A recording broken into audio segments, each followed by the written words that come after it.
क्या कहेंगे इस पूरे विषय को लेकर? बहुत दुर्भाग्यपूर्ण बात है, ये नहीं होना चाहिए कहीं भी। और लेकिन ये अभी काफी दिन से हो रहा है, पहले मंदिरों पर हमला हुआ, फिर अब ये हुआ है। तो इस हमारी सरकार को भी और इंटरनेशनल दूसरे लोगों को भी इस बात के लिए बहुत ठोस कदम उठाने चाहिए कि जो भी हिंदूज हैं वहाँ वो सेफ फील करें, और अगर वो सेफ फील नहीं फिर भी नहीं कर पाते हैं तो उनके लिए दूसरी व्यवस्था होनी चाहिए, या तो उनको यहाँ देश वापस लाया जाए, जो भी है। सबसे बड़ी बात सर ये है कि इस्कॉन जो कि आस्था का केंद्र है, वहीं के एक महंत के साथ भी इस तरीके का व्यवहार हो रहा है, तो अन्य जो नॉर्मल जो हिंदू है वो कैसे सेफ? नेगेटिव लोग जो होते हैं कई बार ये उनकी स्ट्रैटेजी होती है कि वो ऐसी जगह पर हिट करते हैं कि एकदम उनका जो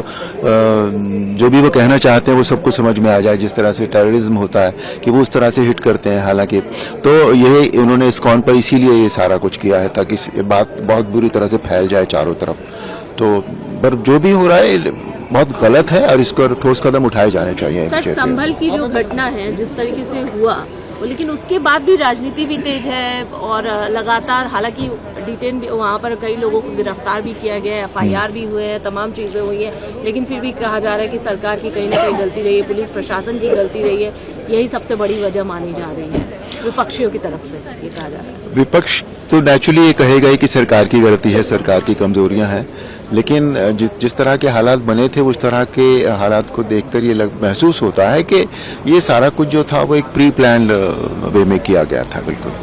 सर, इतनी प्रचंड जीत हुई है महाराष्ट्र में, लेकिन उसके बाद भी लगातार कांग्रेस ये कह रही है, मल्लिकार्जुन खड़गे ने कहा कि भारत जोड़ो यात्रा की तरह हम एक यात्रा निकालेंगे जिसमें कि बैलेट पेपर के माध्यम से चुनाव हो, क्योंकि ये जो चुनाव हुआ है EVM के माध्यम से हुआ, पूरी तरीके से EVM मशीन जो है वो गलत निकली है, फॉल्स कैप्चर किया गया। जब भी विपक्ष के लोग अपनी सीट से हार जाते हैं या कहीं भी हार जाते हैं तो हमेशा उसका जो इल्जाम है वो EVM पर आ जाता है, तो ये तो ठीक नहीं है। अब बैलेट पेपर पर वापस जाने का मतलब ये है कि हम पुराने उसमें वापस जा रहे हैं, जो हमारे जितने हम डिजिटलाइजेशन हो रहा है, आज इतनी तरक्की हो रही है टेक्नोलॉजी में, हम फिर अपने आप को वापस ले जाने की कोशिश कर रहे हैं। तो और EVM पर बार बार ये होता तभी है, आप उठाकर देखिए कि जब भी हार जाते हैं तो वो EVM